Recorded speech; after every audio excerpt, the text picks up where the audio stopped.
وطبعا عشان الموضوع عيب وعشان الموضوع حرام فخاف يقول لامه ان هو هيروح يشخص بالليل مع الفرقه، وقال لها خلاص يعني انا بس بروح اسهر مع اصحابي على القهوه كده يعني اروح عن نفسي وخلاص. مره بعد التانيه بعد التالته اكتشف نجيب انه بيسهر مع الفرقه، يروح يحضر عروض بعيد مع الفرقه فمش عارف يروح البنك الصبح. فمره مع التانيه مع التالته اكتشف ان البنك بيقول له شكرا احنا مستغنيين على خدماتك. فرجع نجيب لامه مش عارف يقول لها ايه، طب انت بتتاخر، طب إيه، لحد ما اعترف لها باللي حصل.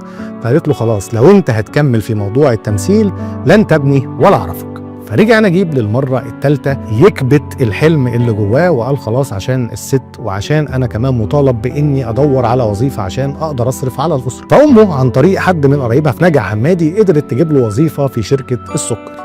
وراح نجيب وللمره الثانيه بقى موظف ملتزم جدا، وهناك اتعرف على واحد اسمه عم توفيق. عم توفيق كان زميل نجيب في الشغل او كان يعني الرئيس بتاعه في الشغل، وكان كمان جاره في السكن. فيا نجيب يا ابني يعني بقى تعالى عدي عليا بالليل نشرب شاي مع بعض. فنجيب راح في يوم من الايام خبط عليه، ففتحت بنت جميله.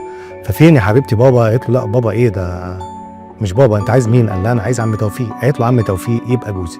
طبعا في مذكراته بيحكي نجيب عن اللي حصل بينه وبين البنت دي، وان هو من غير ما يحس لقى نفسه ميال ناحيتها يعني. وبيحكي في تفاصيل مختصره انه في مره من المرات راح يقابل البنت فالخدامه صرخت والشركه فهمت الموضوع غلط وبناء عليه قررت ان هي تفصله. فرجع نجيب من نجع حمادي زي ما بيقول بعض المؤرخين بفضيحه، وراح لامه وقال لها والله انا حاولت على قد ما اقدر لكن اللي حصل كان اكبر مني. فامه خلاص انت من النهارده مالكش مكان في البيت ده.